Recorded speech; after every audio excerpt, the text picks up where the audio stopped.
У башкирского языка появился свой день. В этом году указом главы Республики Башкортостан 14 декабря был официально назван Днем башкирского языка. Начались праздничные мероприятия с возложения цветов к памятнику Мифтахиддину Акмуле перед вторым корпусом БГПУ.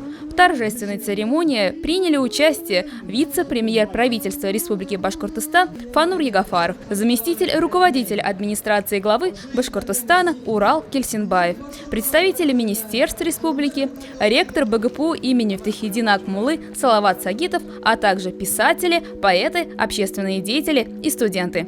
Далее в аудитории имени Мустая Карима Акмулинского университета прошел республиканский открытый урок башкирского языка и литературы. Фанур Ягафаров выступил с приветственным словом. Он поздравил всех собравшихся с праздником и отметил, что башкирский язык является богатством, национальным достоянием жителей Башкортостана. Сам открытый урок провели директор Фонда по сохранению и развитию башкирского языка Гульнас Юсупова, победитель межрегионального конкурса «Учитель года башкирского языка и литературы 2019» Гульшат Габитова и известный башкирский видеоблогер Фидан Кульмухаметов. Целью урока было привлечение внимания широкой аудитории к изучению башкирского языка. Были затронуты темы особенностей башкирского языка и его уникальности.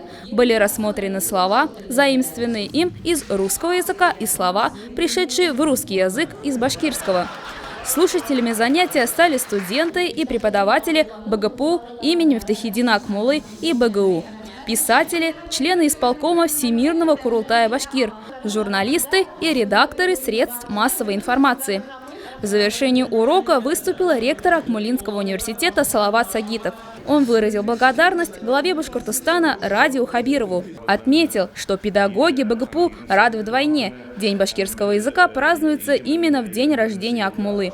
14 декабря 2019 года. Это 188 лет со дня рождения Мифтахиддина Акмулы. В 2021 году башкирский народ и все почитатели творчества Мифтахиддина Акмулы из разных стран будут отмечать 190-летие великого просветителя.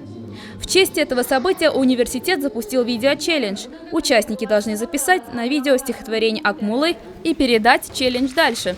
На протяжении 2 лет на сайте вуза будет транслироваться эта эстафета стихотворений. Запуская челлендж, Салават Талгатович прочитал стихотворение «Үміт» и передал эстафету заместителю председателя Госсобрания Курултая Республики Башкортостан Эльвире Айткуловой, президенту Баиш университета Казахстана Ахану Бекежану, директору музея Акмулы из Миякинского района Фанису Янышеву, народному поэту Татарстана Роберту Минулину и студентке 3-го курса БГПУ, участнице проекта «Ловцы слов» Маргарите Гейт.